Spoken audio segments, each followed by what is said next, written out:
All right. Thank you so much also for the patience when it comes to me fighting with apparently not managing well microphone. So ladies and gentlemen, welcome to the panel on the civil-mil cooperation in cyberspace. Welcome to the session that will particularly focus on the topics of dual-use technologies, as I say, private-public cooperation in this very specific area. As Piotr was kind to say, my name is Joanna Świątkowska. I'm Deputy Secretary General at EXO. You've heard about EXO quite a bit today in the morning. It is no coincidence that I'm moderating this panel. Our organization is engaging more and more in the world of the dual-use technologies, in the military defense cooperation, military private cooperation. So we're going to cover a lot of different aspects of this challenge just during that panel. And I can speak with a full confidence that this is going to be incredibly comprehensive and interesting session, thanks to the panelists that agreed to join us on this panel, for which I'm once again very, very grateful. So, gentlemen, before we will dive into the discussion, why don't I say just a few words about the context for the topic that we are about to discuss. So, ladies and gentlemen, needless to say that Europe is going through the rapid digital transformation, which is taking place in a, let's say, quite constant contested geopolitical context. What it means is that all of a sudden, we need to think about our digital future by taking into consideration quite unusual circumstances. The severity of cyber attacks is growing, not only because we are seeing increasing numbers of cyber attacks, but also because they are quite interlinked and correlated with what is happening in the geopolitical environment. Meaning that our cyber defenders these days, they don't need to face only cyber criminals, but also threat actors that are strongly supported or in some cases even led by the nation states, which basically brings the entire story to a completely different level. If there is one thing that we've learned from what is happening in Ukraine and what is happening in a larger ecosystem is that we cannot tackle those challenges without sound and well-working private-public cooperation. And of course, today we're going to look at it from a very particular perspective, from the perspective of the cooperation between civil and military sectors. We are in Krakow, beautiful city, Poland, and I would say that this is absolutely spot on, perfect place to discuss those issues, simply because the region, in my humble opinion, understands quite well the challenges that we need to face altogether.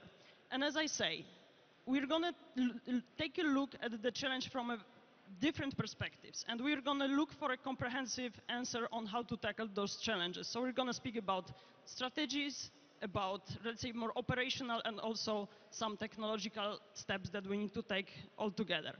And since we have such a, let's say, eclectic panel when it comes to the expertise, I'm pretty sure that we're going to deliver exactly on when it comes to the outcomes of this discussion. So, ladies and gentlemen, let's start. And I would like to actually address the first question to General Wasilewski to set a little bit the stage for our discussion. So, sir, I believe that throughout your, let's say, very rich and long career, you have witnessed different phases of the private-public cooperation when it comes to cyberspace, particularly when it comes to cyber defense. Let me share with you a small anecdote from actually related with Cybersec. When we were creating the conference in 2015, we were thinking about, segmenting the discussion into different buckets. So there was a stream on the policy issues, on the business perspective, on the future, and we wanted also to have a stream dedicated to cyber defense topics.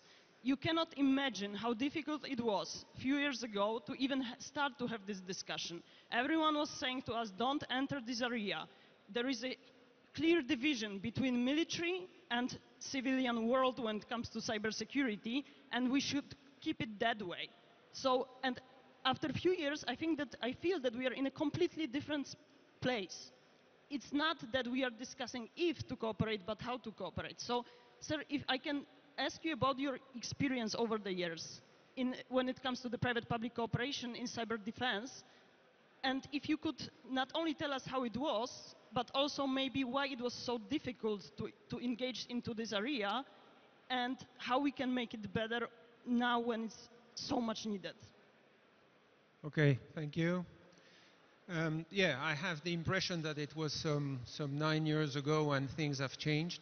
But from what I heard this morning, there's still progress, room for progress.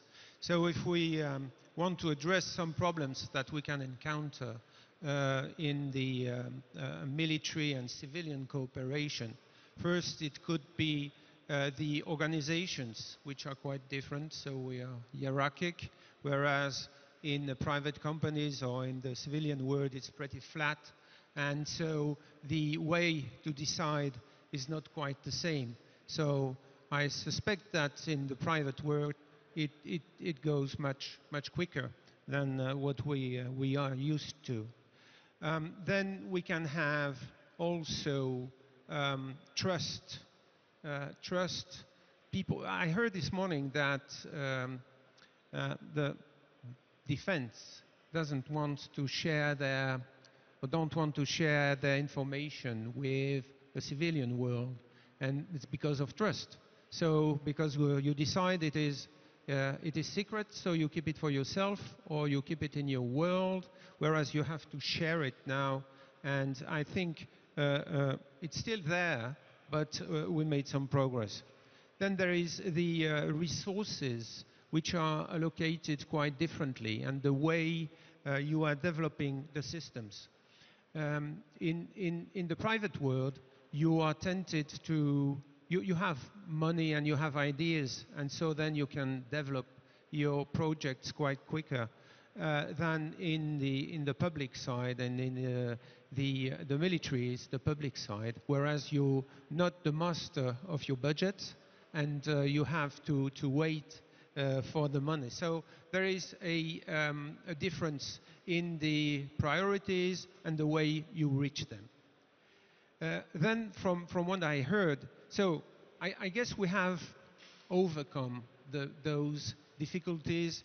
There's still way to progress, but from everything I've seen, and so you mentioned Ukraine, I think we did, well, they did quite a good job with the private and public world working with the military. So where is that cooperation most needed? I think it's something also you wanted to tackle upon. So I guess the critical infrastructure protection, the energy grid, the healthcare systems, the financial systems, the well-being of the people. So it has to be protected first. Then we have a huge amount of data everywhere, and that data protection, I think, is a key problem, which is cross boundaries. It's not just for the military or for the state agencies. It's for everyone, that you have to find a solution, either to store it or to share it. Then you have, of course, the intelligence and threat sharing. You have to exchange about it, and it's critical, I guess. It has been also mentioned this morning, but there's still there is still place to grow on it, but it's really a priority, and also to insist on cooperation, international cooperation. So what strategic gains can we expect from it? It's of course an enhanced intel situation, intel sharing, in order to address the cyber threats in a better way. It's to increase our cyber resilience. It's also to improve training, so cross-training, which is made in association with private companies or with state agencies, so like hackathons, for example, or capture the flag, which are initiatives. For example, I think there are pretty much French initiatives, but examples of exercises which are being made between the civilian and the military world. And finally, not to be too long, to bridge the gap, if any, because I think it's one of your questions. I'm wondering really if there is a gap. We need to do something to bridge the gap, and it has been said this morning by the EXO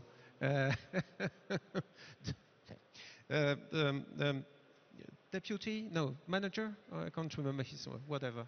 Let's call him my boss. Yeah, your boss. I know it is your boss. Well, I didn't want to say. Well, he said something very clear, that you have to bridge the gap. It's first to have a vision. Second, it's to have the funding. Third, it's to harmonize the tools versus regulations. Fourth, it's to buy European. And fifth, to have platform technologies that are accessible alike from the different perspectives. So when you have done that, you've bridged the gap. And I think that bridging the gap is, of course, it's addressing all the different topics I talked about. So intelligence sharing, training, and there are so many. But anyway, I'm not going to go any further. But there is a conclusion to all of that, something that Churchill said: give us the tools and we'll finish the job. Amen. It seems to be the ending of the panel already, because we have such a strong recommendations and comments. But jokes aside, let's dive into those elements general, if we will, simply because I think that you gave us this incredibly good helicopter overview of different components and elements of the entire story. And I think that that's exactly what we want to do at this panel, to decompose this high-level vision and focus on the particular tools that we have to put together to go into the right direction. So, for instance, financial aspects, for instance, strategic vision, so on and so forth. So we're going to come back to that. And I would also believe that this is an excellent segue to the next question that I would like to address to Colonel Vacko, because like General mentioned, that's again almost trivial to say that these days there is huge commonalities between civilian and military side of the equation. We rely on the infrastructure, pretty much the same infrastructure in many places. We are talking about critical sectors, energy, telco, so on and so forth. We are relying on the same technology. At the end of the day, I'm talking about tech components, I'm talking about systems. We are relying on information. We are sharing the same skills, more or less, when it comes to the cyber operations. So basically, we are sitting on the same boat. Now, General was kind enough to give us this overview, like by looking at the critical elements of the potential cooperation, but I would like to focus on a very particular and, let's say, hands-on experience that Polish Cyber Command gained in the past months, also like by looking at your daily activities, but also looking at what is happening in Ukraine. So if you could tell us, based on the real life experience, how does the cooperation between civil and defense side of the spectrum look like today, and what worked, what did not work, and like how to improve the process? Okay. As we all can see, the biggest problems today with the cybersecurity is the attacks of the advanced groups, state-sponsor groups from west, from east of the Europe, on countries from Poland and other supporters of Ukraine. It is very important to say that these attacks are mostly on the infrastructure which we use to help Ukraine to make donations to this country. So, as we can see from our perspective, we can see a lot of attacks on not only on Polish military and Polish military elements, but also on elements from civilian firms and contractors who are supporting Ukraine also. as we can see, the actor want to get the information from these systems.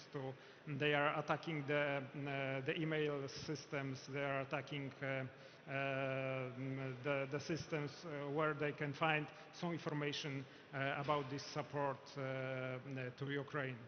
So our main goal from the Polish Cyber Command's perspective is to help these contractors, because as we can see, if actor can get this information from Polish armed forces, because we think that we are protected quite well, but it is not very easy, but easier, a lot of easier to get this information from our partners when this information is also the same information we have. So it's easier target for them, as I think. So a lot of our time we spend now is to help our partners to secure them, their networks, their systems, to secure also our information which we exchange with them. So it's not easy, because at the very beginning it is the element of trust between the Polish armed forces, and as you can see, it's not easy after the time of communism, when the army had to change his view in the society, and I think we are almost done with these elements. But could you imagine that the Polish armed forces could help during elections, for example, in Poland? It is still impossible, I think, for our society. But please believe me, for example, American National Guard is helping to protect the elections in the United States. And the very important thing is, for example, that Polish officer from Polish Cyber Command helped to protect also elections to the European Parliament, but not in Poland, in Latvia. So we have to work for this cooperation on the social level and with our partners on market, and but I think it looks quite good now, but it's not easy at all.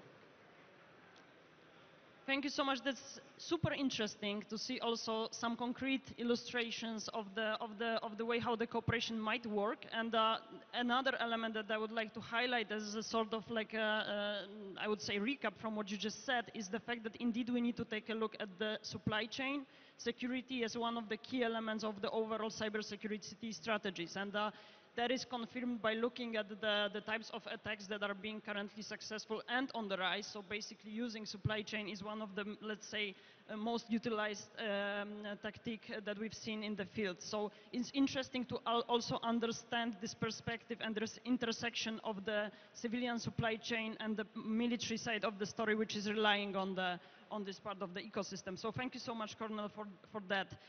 Moving on and zooming in, if I may, together with you, Tomasz, on a very particular element of the cooperation, and something that, in my view, is gaining a lot of interest these days when it comes to the discussion about cybersecurity as such, but also about the private-public cooperation. I'm talking particularly on the intersection of cybersecurity, security, and space infrastructure.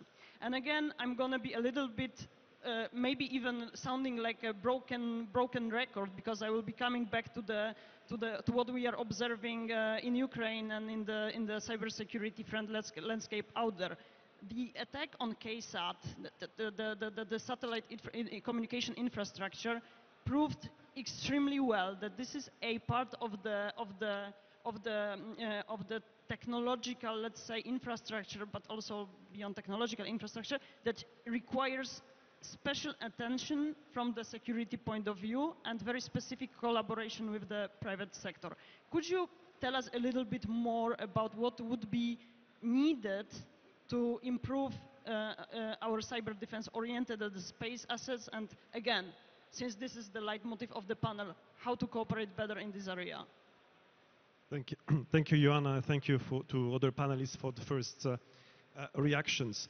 First, I wanted to say that space is probably the perfect example where civilian and military cooperation evolves in already a good direction, where we have as well many good examples for dual-use processes. And I think the core of the strategy of the EU is the space strategy for security and defense from 2023. Because this is where we establish on the first side, EU space policy was always designed for civilian use, but more and more we are entering the field of military, and what we are having today with this strategy is a design of constellations which is respecting military standards. So and the first constellation that was used really by military was the Galileo constellation for navigation, or today it's positioning and navigation and time. There was a specific part of this Galileo constellation called PRS, Public Regulated Service, which was cryptographed and were used by the military. Then we have as well a constellation of Earth observation, which was not designed at all to be used by the military, but according to the strategy is evolving to this direction. And we have already launched a pilot project that will develop this constellation to a governmental use. Of course, now everything depends on the future multi-annual financial perspective and how much money will be devoted to space, but we already have a pilot to this direction. Then we have as well already the constellation of the space and surveillance tracking on the space awareness domain, which are as well closely linked observing space objects, which as well are used by the military.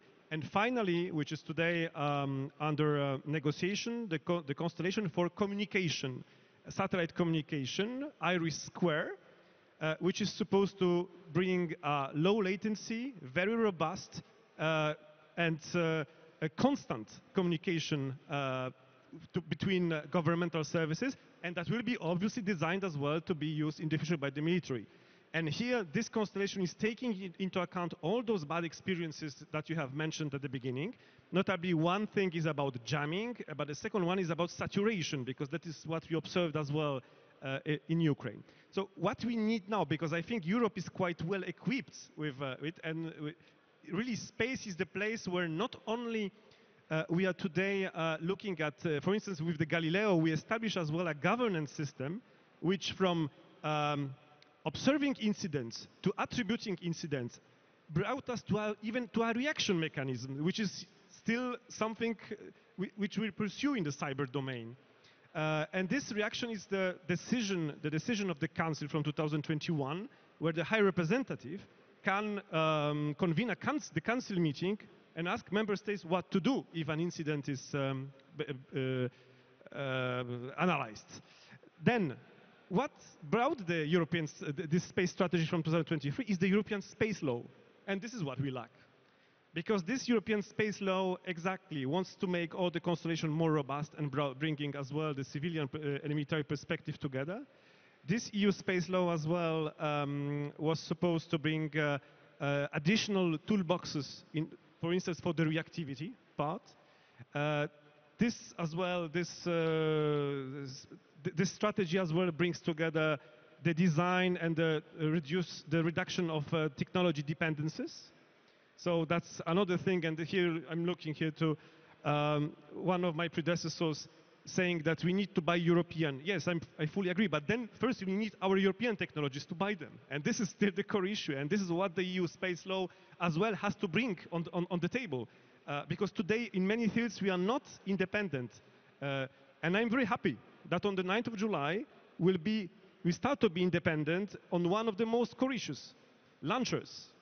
Ariane 6 will be launched from the Kourou base in French Guiana, showing that as well in Europe we can be independent. So, MFF, yes, we need as well more international cooperation with United States, with NATO, in order to bring as well the threats together. But what we need today is the comprehensive network, which is written very strongly in the strategy, but has not been proposed yet. Tomasz, again, thank you so much, because thanks to your intervention, we sort of understood that, again, there are so many different flavors of let's say, cooperation in cyberspace and the cooperation with the industry. So it's not only operational cooperation when it comes to mitigating risks and countering cyber threat actors, but it's also about having the capacities, our European capacities, so we can rely on the trusted infrastructure, trusted solutions that are delivered by trusted entities. And not only you mentioned that, which will allow us to tackle, as I said, the different elements of the entire story, but you also brought a little bit the European dimension to the table. And I'm going to jump on that and actually go with the next question to Jonas. Jonas, so basically DG DEFIS in, when was it, 2022, I believe, introduced together with External Action Service new EU cyber defense policy. So basically, for the benefit of our dear audience, this is the framework containing a lot of different actions that should increase European cyber capabilities when it comes to cyber defense.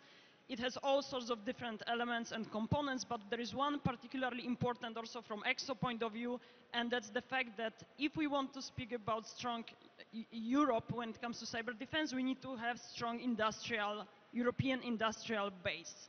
Now, Jonas, and EXO is actually advocating to equip the next actions with a solid industrial policy oriented exactly at this segment, to make sure that there is a solid plan on how to deliver European capabilities, how to utilize them, and how to build on that. Now, if I can ask you, actually I would come with two questions really. So one, can you please tell us what has happened since 2022 and where we are when it comes to the implementation of the policy? And the second question is, do you believe that EXO is correct in our diagnosis that this stronger industrial push is needed? If yes, then how can we get there? If not, then why? Thank you for the question. A silent S at the end. No, indeed, I need to take a little pause here to really comprehend or picture the reply. I mean, the reply to the latter question is, of course, yes. And then you hear there's a but. So if I return back to the policy aspect you also mentioned, I would emphasize there is a difference between civil and military. And that difference is visible here. Of course, the policy, the European policy on cyber defense was, of course, meant to draw on the synergies, but not to dilute the lines. Let us be clear here. There is a difference between civil and military, no question about it. And there are a little bit of different rules of engagement here, depending on which side you are. So let me piggyback just a little bit on the space matter, because space is a perfect example, like noted by Tomasz. Why can't we do the same in cyber? Copy as such to cyber. Or something even more better, and to jump in a little bit to NATO business. And here in Poland, the 10T network, which is also known as the military mobility pledge. I mean, military mobility is a perfect example of perfect critical infrastructure cooperation between civil and military, and the military mobility approach has proven to be very effective here in Poland. Side note, close on that. So defense operates a little bit different. And not a problem, but it's simply a fact that the public-private partnership we are calling for is, you cannot escape it in defense. Not in a civilized world. You do not have a defense without public-private partnership, even when you say that cyber is very civil-driven, also coming to the cyber interlocutors.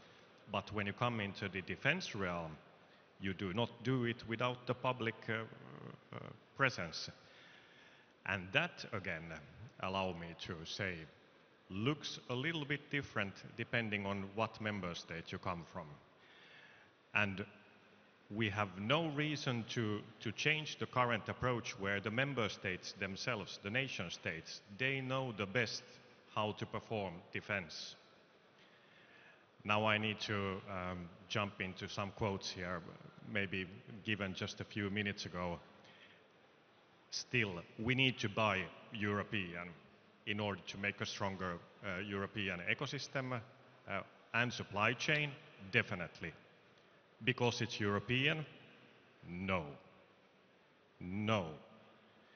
Member states are fully in their right, and it's their obligation to buy the best possible service out there. Okay, and it needs to be European. So not European because it's European, but because it's the best. And definitely that's something we are looking at. And now to wrap it up and tell where are we on the happy road of the policy. Well, as you know very well how these policies are done, I hope nobody's recording this. It's pretty much an announcement of what we have already launched, and indeed things moved on from there, and quite heavily so. In particular, and as EXO is here moderating, I'm glad to tell you that we have moved quite a lot along the way when it comes to road mapping critical technologies. And I'm more than happy to be here on stage also with my EDA colleague, because we cannot do that without the civil arm here. So first we look at the civil aspects, and the ECCC was mentioned, the competence center was mentioned here many times. So we are definitely in cooperation with our dear colleagues at Connect inside the Commission, looking at how ECCC is looking at critical technologies in the future.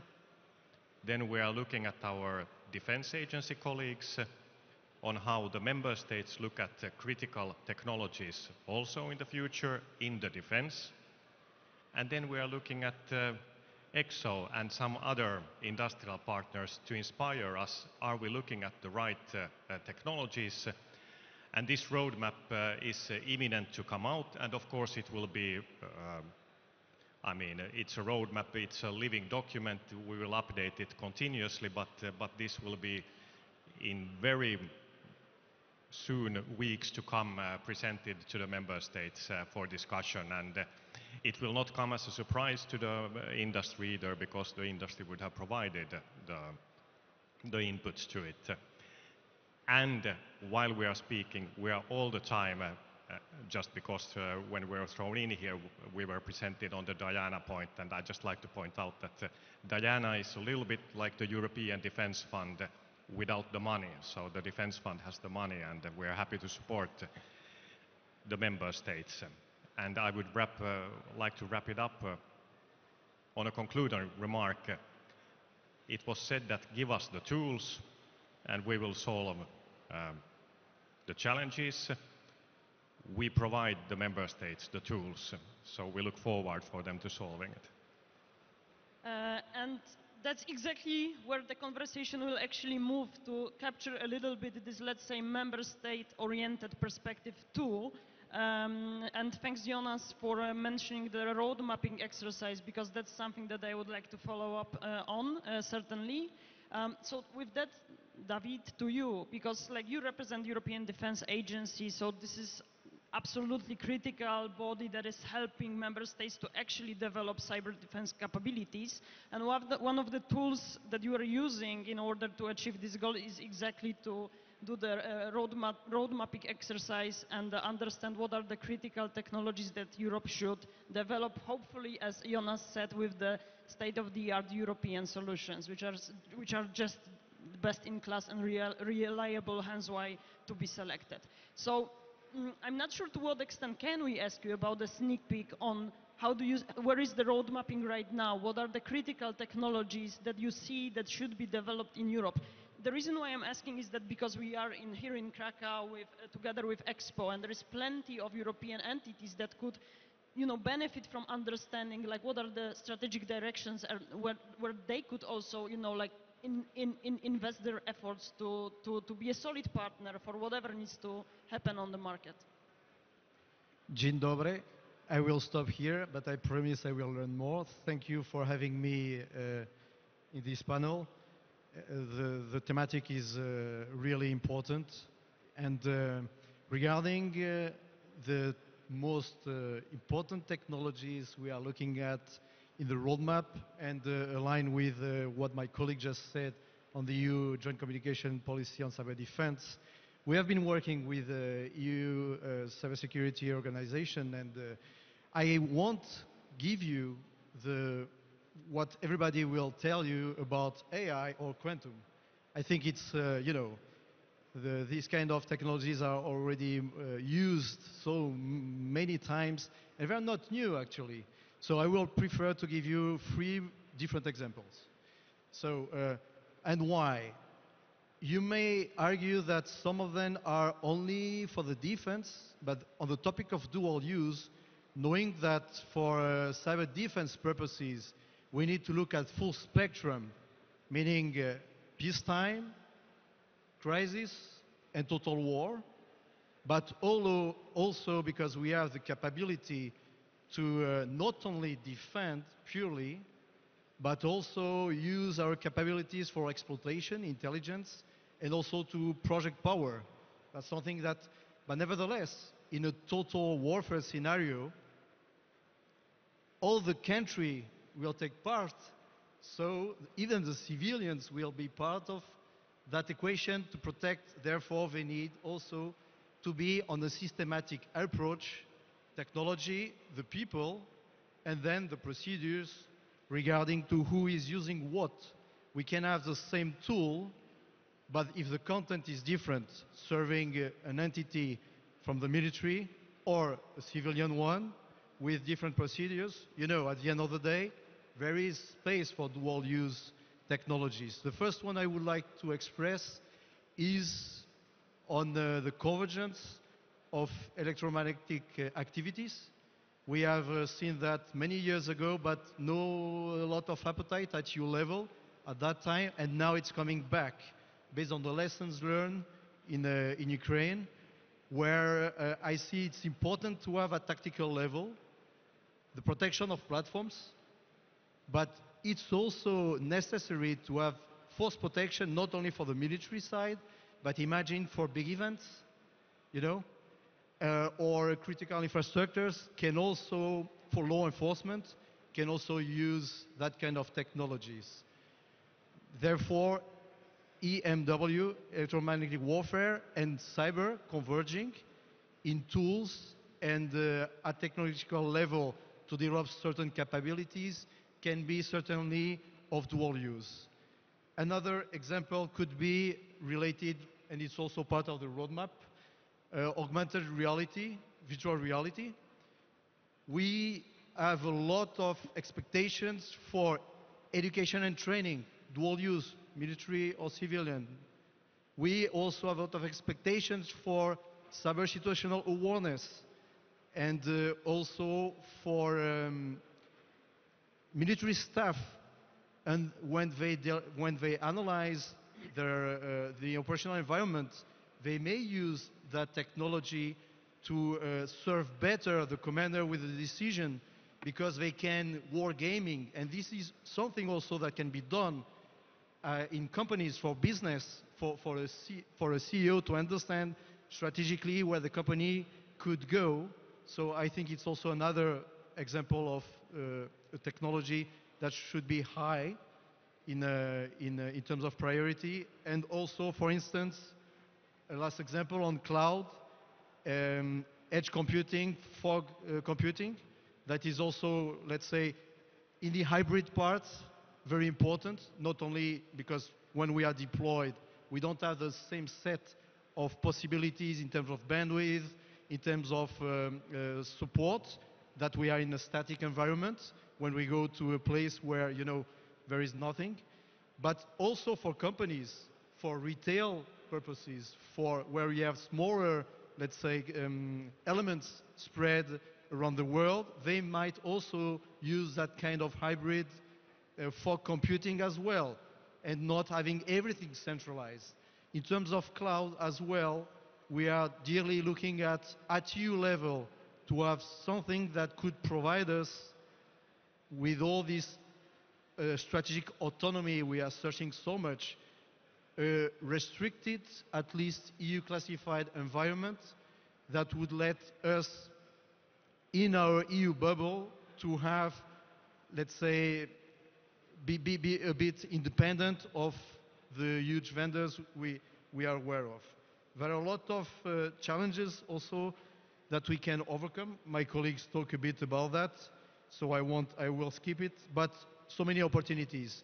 We have a huge cultural diversities. We are very strong in terms of research and development, and highly educated human factor as well. So the industry is ready. The financial instruments as well. Let us be intelligent and use best of that in a coordinated fashion. And I will stop here for now.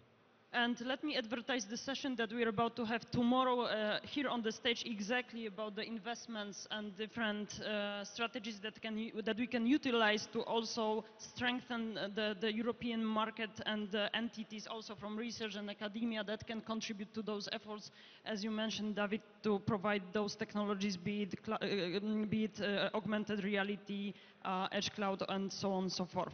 But gentlemen, we have around 15 minutes, so we still have space for one question to all of you. I just need to, because that's my role as a moderator, to keep it quite rather short when it comes to the answers. But let's give it a try to dig into some of the aspects that you already brought to the table. Jonas, if I can start with you, and let's stay for a second in this discussion oriented at, let's say, European market and European industrial players. Because on the one hand side, we clearly see that there are some fundings available for SMEs to be able to contribute with their products and services to all the technologies that are needed from the strategic point of view. We also have larger players, large cybersecurity companies all across Europe, but so like the fundamentals are there, but when you look closer at those two segments of the market, they are still struggling with certain elements.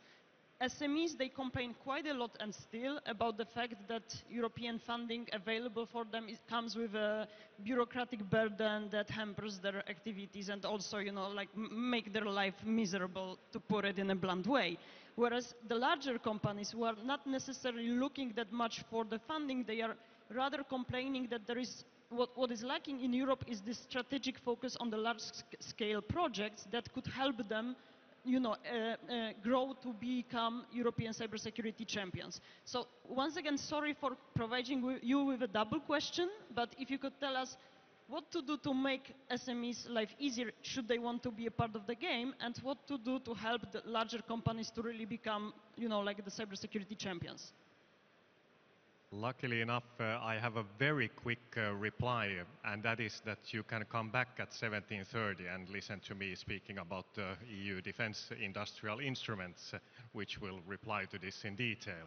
But, okay, to give you this in short, while listening to the morning session and some very relevant point on the struggles of SMEs when entering the digital and cyber market, surprise, surprise, if you take that complexity in the order of 10 or maybe 100, that's the challenges of SMEs when they try to penetrate the defense industry market.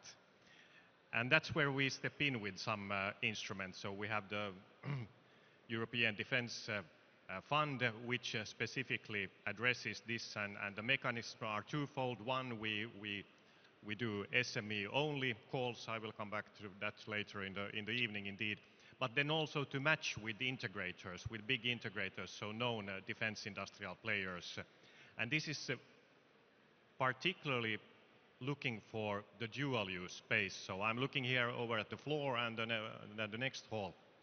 So players who are not typically in the defense market, by using these instruments, we hope to draw them into, not draw them, but have them to take advantage of the defense industry market. Now, for the big scale, this is support of the industry as such. We have a proposal out there by the Commission, and I'm here, I'm from the Commission, I need to address a proposal we have put forward to the Member States. So the EDIP, which came together with the Defence Industrial Strategy, so the Defence Industrial Programme.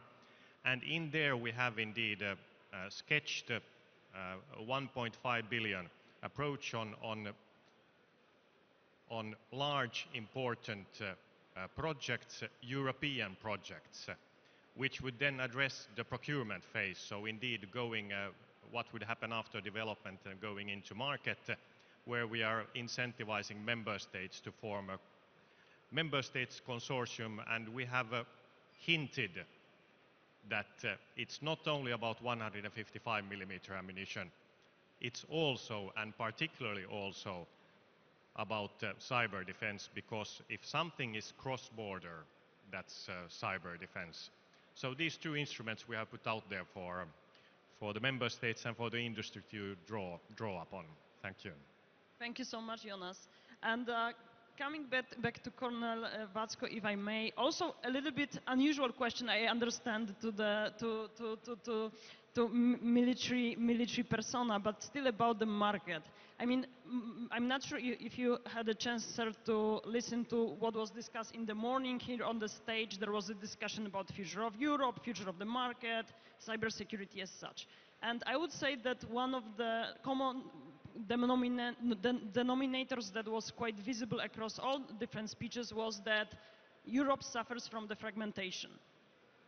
When it comes to the civilian market, it's quite obvious, right? We are talking about different procurement strategies, we are talking about different regulations, different languages, so you name it, right? So there is different reasons why it's so difficult to build a common digital market in Europe. But I wonder if that's also something that you see in the defense area. I mean, do you see similar obstacles? And is there any way that we can sort of like increase European capabilities when it comes to the cyber defense solutions, maybe via the common strategy of joint procurements, just to give an example? If you can elaborate on that, I would be very much grateful. Well, it's a very hard question. As you said, I'm not a market specialist, but I was thinking, what is a problem? What could be a problem? We've got great people, the great talents, great specialists. I don't think we don't have money to prepare our companies to build very modern systems, for example, and software.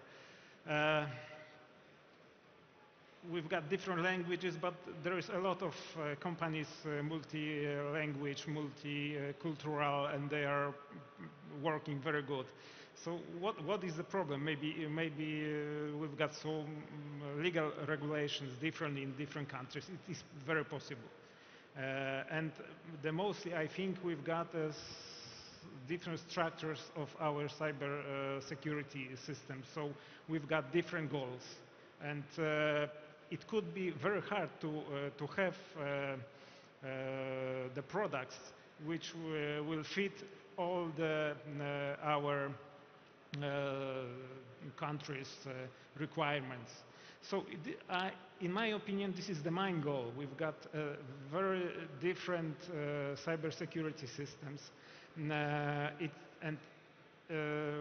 When we will have the one product, it could not fit to all the requirements. As you saw, for example, there were a lot of attempts to build one tank, for example, in Europe, and we've got 3 or 4 from the one project at the end.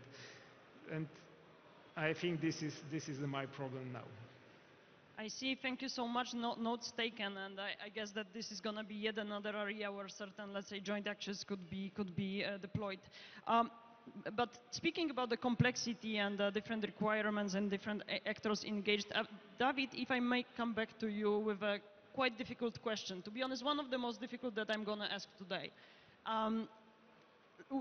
obviously, when you look at the landscape of different actors at the European Union level, plus at the member states level, you have this plethora of different entities engaged in the cyber defense discussion. You have different tools, financial tools that could be deployed. You have all sorts of different instruments, also regulations that you need to take into account while you try to navigate and understand what's going on in this area. Now, we know that European Defence Agency is working with all the partners, and you are having a lot of dialogues, like with DigiDef most likely, I mean for sure, with ANISA, with EC3, you name it, like so many different actors. Now, having that in mind, what Europe should do to avoid duplication and make sure that we are actually achieving the synergies, you know, like stemming from the engagement of all those different elements of the entire spectrum.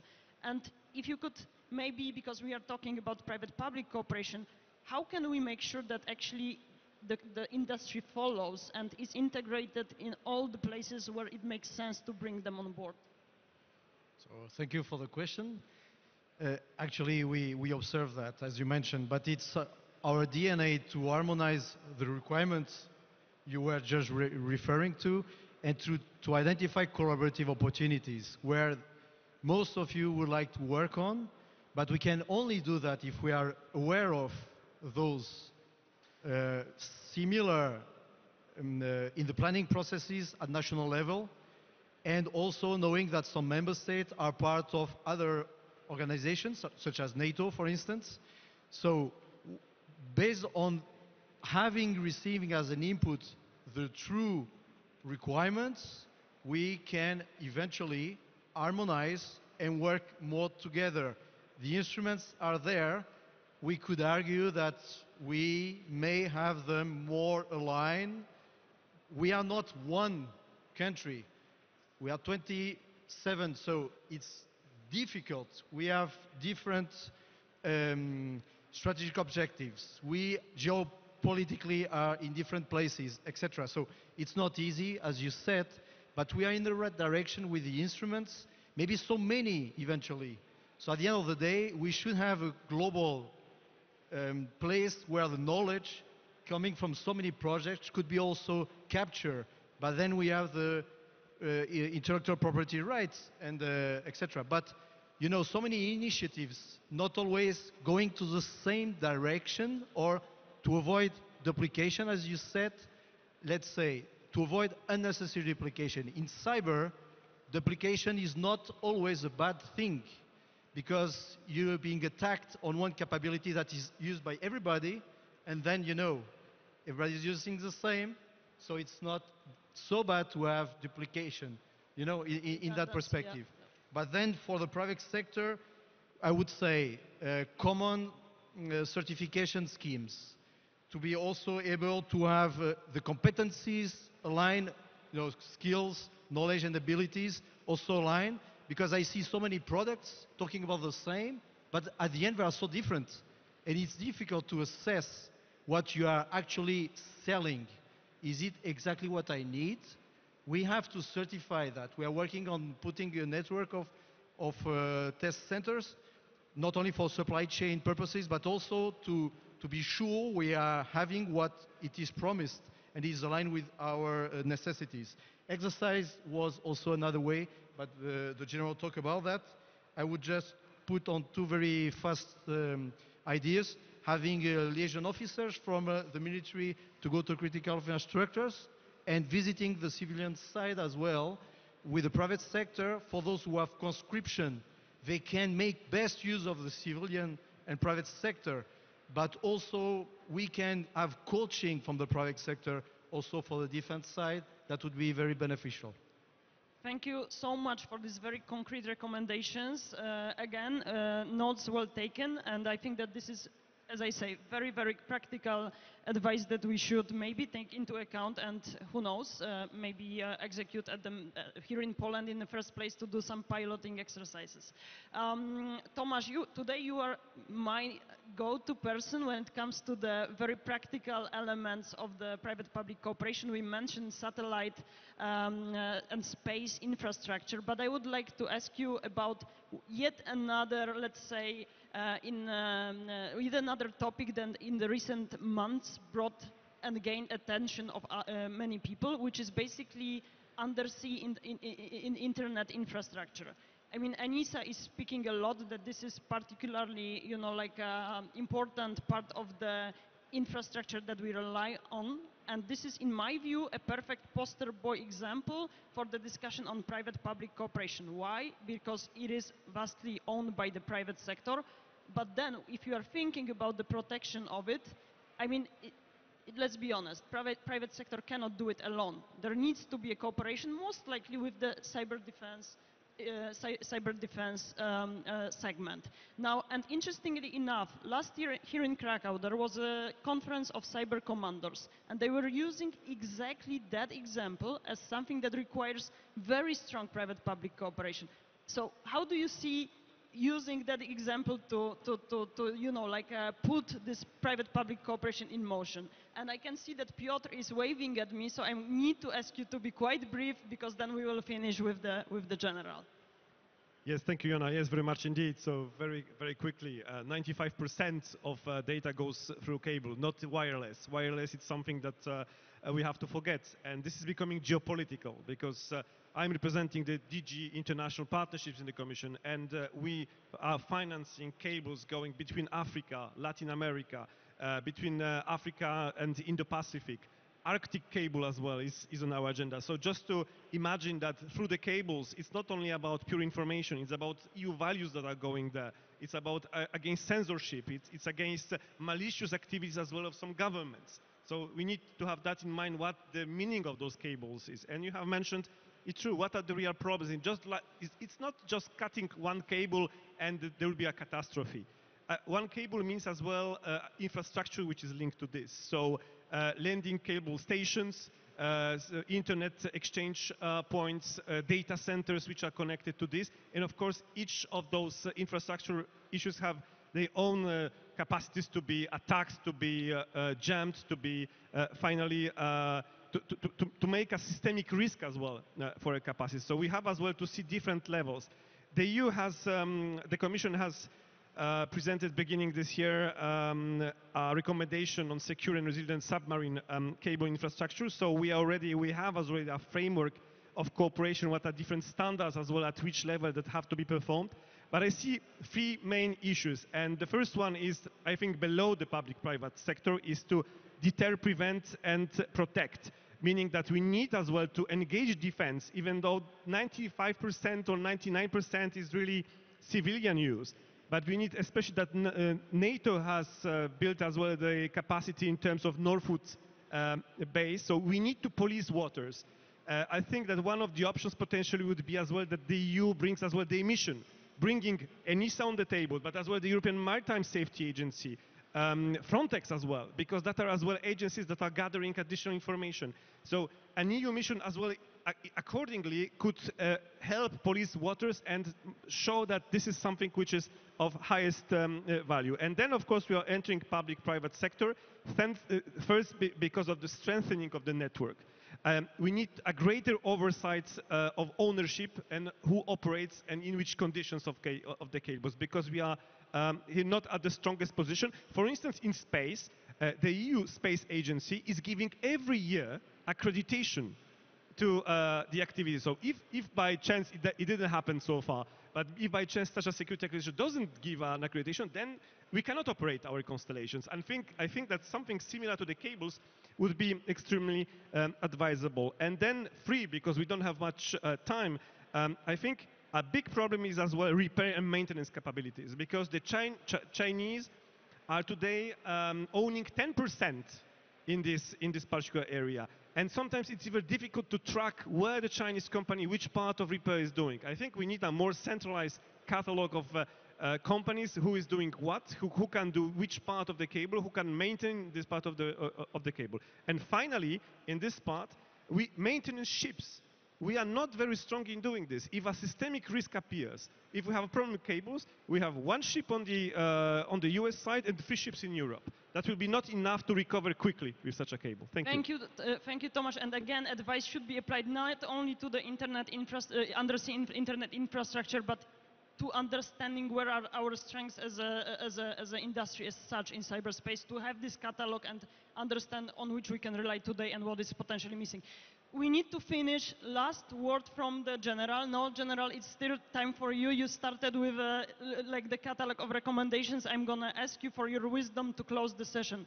One sentence, please, sir. What would you, please close your eyes and imagine that Europe can deliver whatever you want and Army might need in the future. Which technology you would like to see being delivered by the industry present in the... Well, the technology, yeah. If you just want a word, then where there is a will, there is a way. And so I guess that the Ukrainians showed it. So a big and impressive reactivity, you know, when they got invaded. And of course it was prepared, you know, at the strategic level, but at the tactical level, operational level, they worked on it, they developed on-hand solutions. And that reactivity we have to keep, of course, but not to forget the regulations and to make them happen, because it has been said, there is a load of regulations for certification, for harmonization, for every Asian you want, but now we have to have it. Because I guess the house is burning, and you know that investment is in millions. The losses because of cybercrime are in trillions. Thank you very much. It has been quite an impressive closing. Well, on the one hand, if there is a will, there is a way. On the other hand, losses going to trillions. Thank you very much. And a big round of applause for the panel.